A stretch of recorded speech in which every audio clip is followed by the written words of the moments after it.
Bonjour, alors dans cette vidéo, je vais vous faire le corrigé de l'automatisme que vous avez eu pour le 8 décembre, dont les résultats sont assez catastrophiques.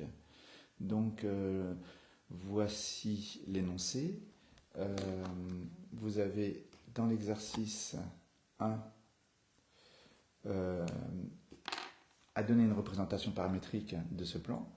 Donc, vous avez ici l'équation cartésienne du plan qui est exercice 1, qui est x moins y plus 2z égale moins 1 égale à 0. Et donc, ceci est vrai si et seulement si.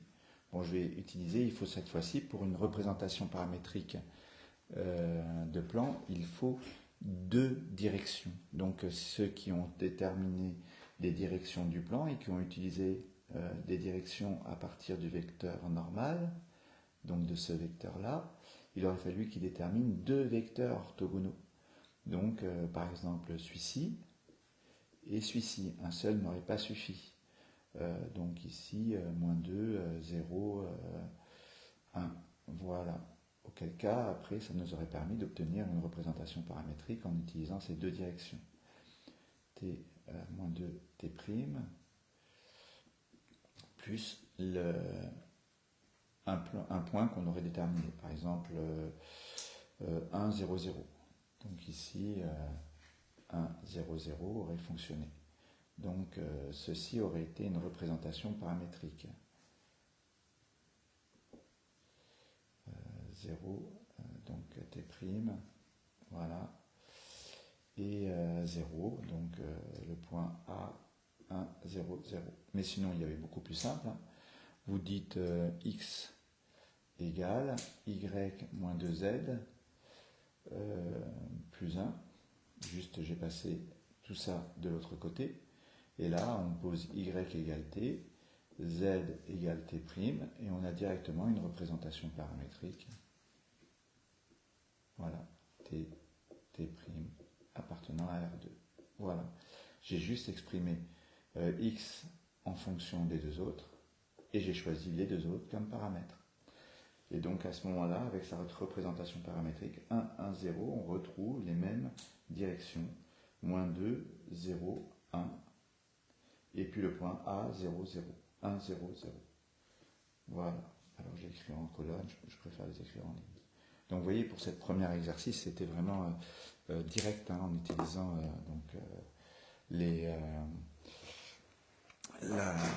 l'équation cartésienne. Je mets de l'autre côté, je choisis deux des inconnus comme paramètres, et c'est fini. Donc il ne fallait pas aller chercher trop loin. Hein. Ensuite, pour l'exercice 2, vous avez un plan et à déterminer le projeté orthogonal d'un point sur le plan. Donc le plan P, le point A, et on cherche le projeté orthogonal de A sur P. Donc on notera H. Donc c'est comme ça que l'on commence. Hein. On note H de coordonnées X, Y, Z, projeté orthogonal de A sur P. Voilà. Auquel cas, comme H appartient à P, ben, ces coordonnées vérifient l'équation cartésienne, donc x plus, etc., hein, ce que vous avez au-dessus ici, dans l'énoncé. Voilà.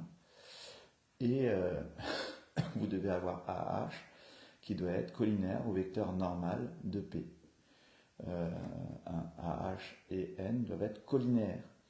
Donc AH et N, vecteur normal de P. Alors les coordonnées du vecteur normal, comme l'équation cartésienne, c'est x plus y plus 2z moins 6 égale à 0, c'est 1, 1 et 2. Voilà. Vecteur normal de P doivent être collinaires. Doivent être collinaires. Donc si et seulement si, il existe lambda, un paramètre lambda appartenant à R tel que AH égale lambda n. Et si on écrit ça au niveau des coordonnées, il existe lambda appartenant à R tel que AH c'est XH, donc on a choisi X, Y, Z pour les coordonnées de H, moins XA. Alors les coordonnées de A c'est 3, 3, 4 égale lambda 1, 1, 2. Et ceci nous permet d'obtenir, comme une représentation paramétrique de droite, ici x égale lambda fois 1, et puis le 3 je le place de l'autre côté, plus 3, y égale lambda plus 3, et z égale 2 lambda plus 4. J'utilise maintenant la représentation l'équation cartésienne de P. J'ai la représentation paramétrique, lambda appartenant à R. Voilà, je mets dedans pour trouver le paramètre lambda. Donc j'obtiens lambda plus 3, plus lambda plus 3, plus 2 fois 2 lambda plus 4, moins 6, égale à 0. Voilà. Ensuite, je développe, ça me fait 6 lambda. 3 et 3, 6, moins 6, ça s'élimine. 2 fois 4, 8.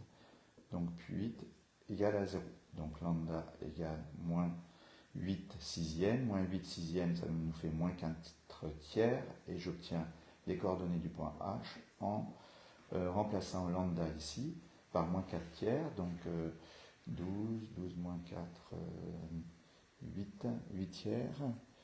Et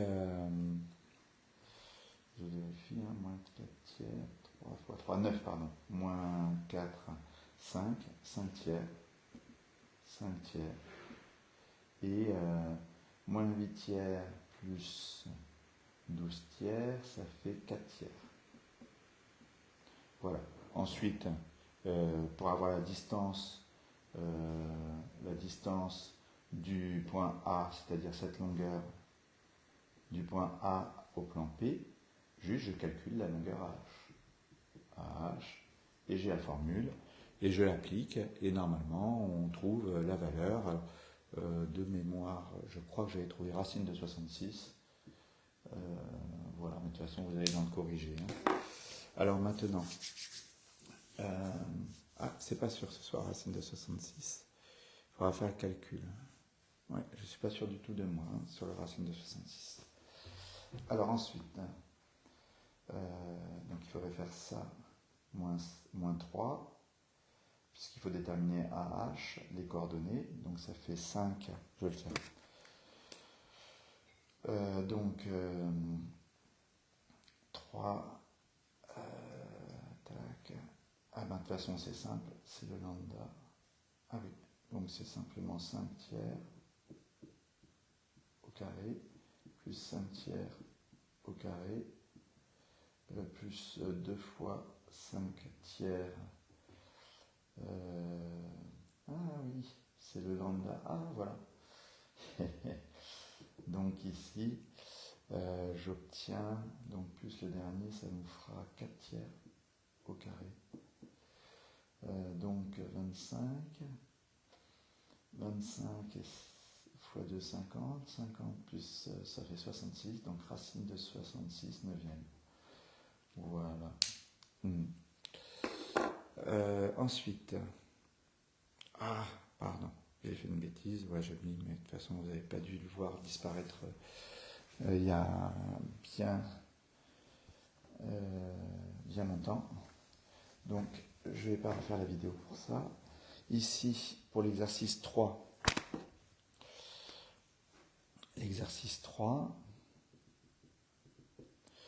je vais remonter un peu. Voilà, on n'a plus besoin que ça. Vérifiez que, on vous demande juste de vérifier que D est bien une droite de l'espace. Donc pour cela, pour que ce soit bien une droite de l'espace, il faut que les plans ne soient pas parallèles. Parce que ici, on a un système où les deux équations, celle-ci et l'autre, sont des équations cartésiennes de plans.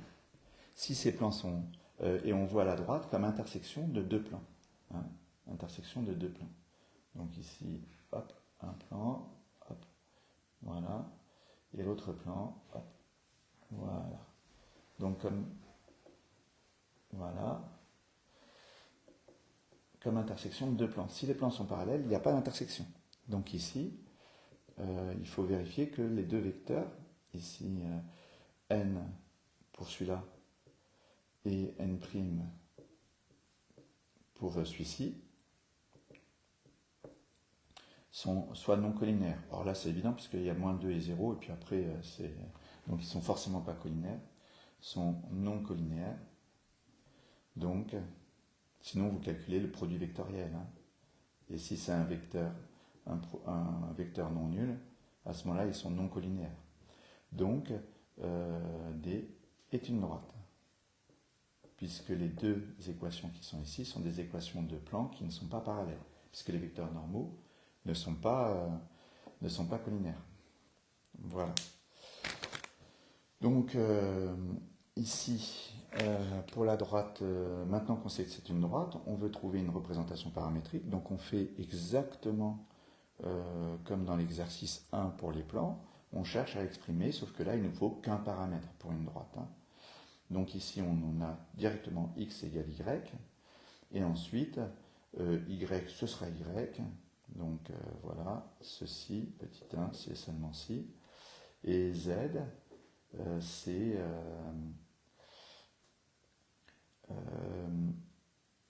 je mets le z de l'autre côté, je divise par 2, donc ça fait x plus y plus 2, voilà. Et je remplace x par y en choisissant y comme paramètre, et j'obtiens x égale y, y égale y, et z égale, alors ça va me faire 2y plus 2 sur 2, donc ça fera y plus 2. Et là, j'obtiens une représentation paramétrique. Hein, quand on a une représentation paramétrique, donc je peux remplacer ici y par t, en choisissant y comme paramètre. Et là, on aurait pu en déterminer un vecteur directeur de la droite. Et vous remarquerez d'ailleurs que c'est un vecteur qui est collinaire à n vectoriel n'. Donc réfléchissez à ça. Et puis un point de la droite, le point 0, 0, 2. Voilà, donc ça nous permet d'avoir des informations. Alors ensuite, pour l'exercice 4, on vous demande de déterminer un système d'équations cartésiennes de la droite, alors qu'on a cette fois une représentation paramétrique. Alors, pour cela, il faut essayer dans le système d'équations, le système de représentation paramétrique de la droite, on va essayer de supprimer le t pour tout exprimer en fonction de deux équations cartésiennes de plans.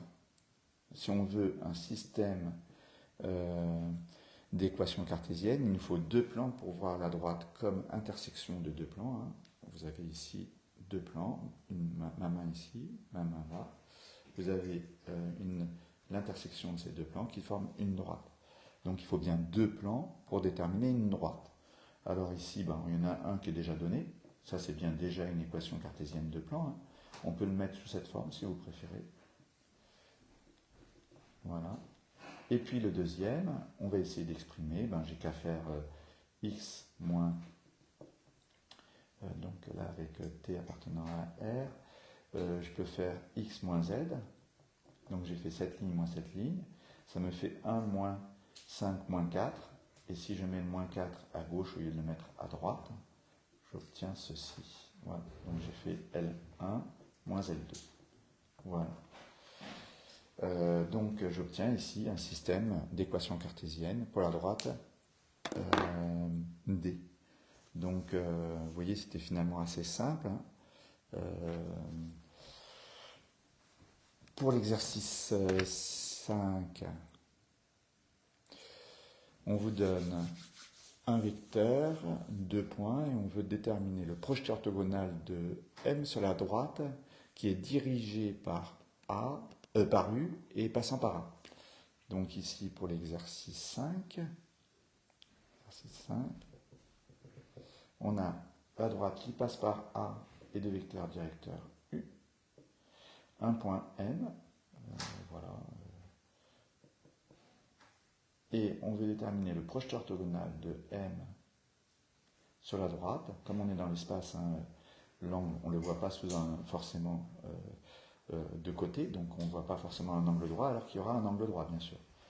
Donc, comme pour tout à l'heure, on soit H et on détermine, on note X, Y, Z, les coordonnées de H, le projeté orthogonal de M sur D, voilà. Et on écrit les deux contraintes, hein, c'est-à-dire qu'il faut que H appartienne à la droite et que MH soit orthogonal à U, hein, au vecteur U. Donc, H appartient à D. Si et seulement si, donc, on a le vecteur AH qui est collinaire à U, AH et U collinaires. Ensuite, ça veut dire qu'il existe lambda appartenant à R tel que AH égale lambda U. On obtient un système qui n'est autre qu'une représentation paramétrique de la droite D, voilà, qui est ceci. Donc je ne refais pas comme tout à l'heure, je sais normalement c'est XH moins XA, XH c'est ça, et XA c'est comme coordonnée moins 2 de 2. Donc le XA je le passe de l'autre côté. Je ferai pareil pour YA et ZA. Voilà. Et ensuite, lambda U. Donc lambda fois 1, lambda fois 0 et moins 1 fois lambda. Voilà. Donc voici la représentation paramétrique de la droite D, hein, mais c'est la contrainte qui consiste à exprimer que H appartient à D. Hein, donc H est sur D. Maintenant, la deuxième contrainte, c'est qu'on doit avoir MH, la droite MH par exemple, orthogonale à D. Il est même perpendiculaire, mais enfin, ça sera, voilà. Enfin, je vais pas faire de dissécation. Voilà, on exprime ceci. Or, ça, c'est si et seulement si le vecteur MH scalaire U, le vecteur directeur de D, un vecteur directeur de D est égal à 0. Ensuite, MH, je l'exprime, ça fait X moins M c'est 5, Y moins 2, et Z moins 5, scalaire, alors N, U, pardon, le vecteur directeur de D, vous l'avez juste au-dessus, donc c'est 1, 0, moins 1, égale à 0.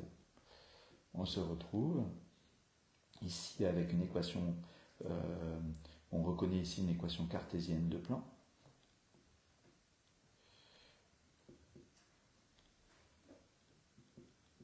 Une équation cartésienne de plan, vous voyez, Z égale à 0. Une équation cartésienne de plan qui n'est rien d'autre que le plan qui est orthogonal ou perpendiculaire, puisque avec un plan on peut dire les deux, plan et une droite, perpendiculaire à D et passant par M. Donc en faisant l'intersection entre cette droite et ce plan que je viens de décrire, on obtiendra les coordonnées de H.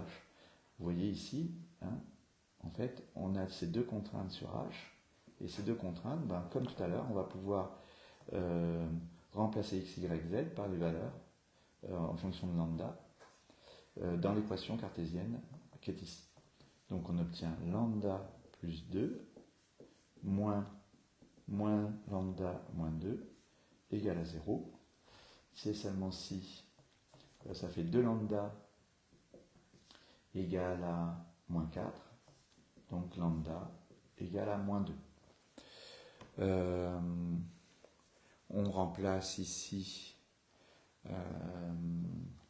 dans là-dedans pour trouver les coordonnées du point H, on obtient 0, moins 2 et ici 0. Donc voici les coordonnées du point H. Ensuite, pour déterminer la distance, 0, voilà. Voilà. Pour déterminer la distance de M à D, ben c'est la longueur qui est ici, hein, c'est la longueur MH. On détermine